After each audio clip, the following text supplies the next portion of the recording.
เอาเลยวันนี้ก็หากินธรรมชาติอยู่กุลีพี่น้องมาแอคชั่นเฮ็ดครับเฮ็ดได้ว่าบ่นี่โอ้นี่ได้ค้างอยู่เท่าก็มีนี่ปลาอย่างไรนี่นี่ทุกคนนี่ปลาไหนปลาซิวปลาซิวเกาหลีพี่น้องว้าจวดวันนี้โอ้ยได้กินนะก้อยปลาคักมื้อนี้นะเอานี่เห็ดซุ้มปลาน้อยเอ้ยเดี๋ยวว่าส้มนะ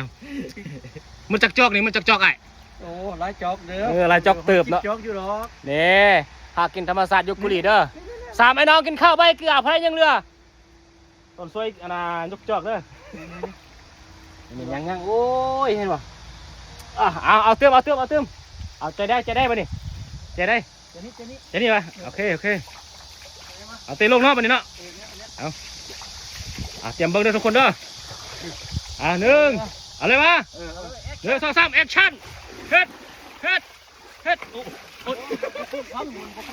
ได้โอ้ไปเตะก้อนหินเมื่อกี้นี่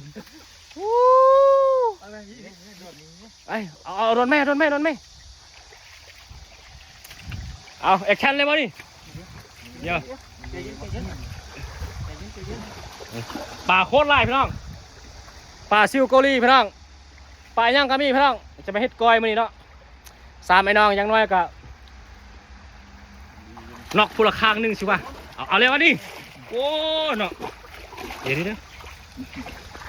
บ่มีน้ำยกง่ายเป็นหุ่นเปิดแล้วนี่ได้แล้วดิอุ้ยส่งตัวก็ได้นะส่งตัวก็เอาเห็นป่ะเอาปกติมาเนี่ยจะยับห้อยโอ้แน่นอนเลยพี่น้องเอาไหมหากินธรรมศาสตร์พี่น้องเลย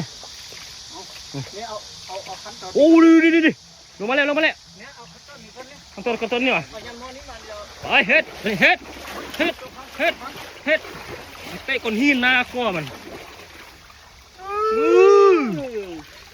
เรียบร้อย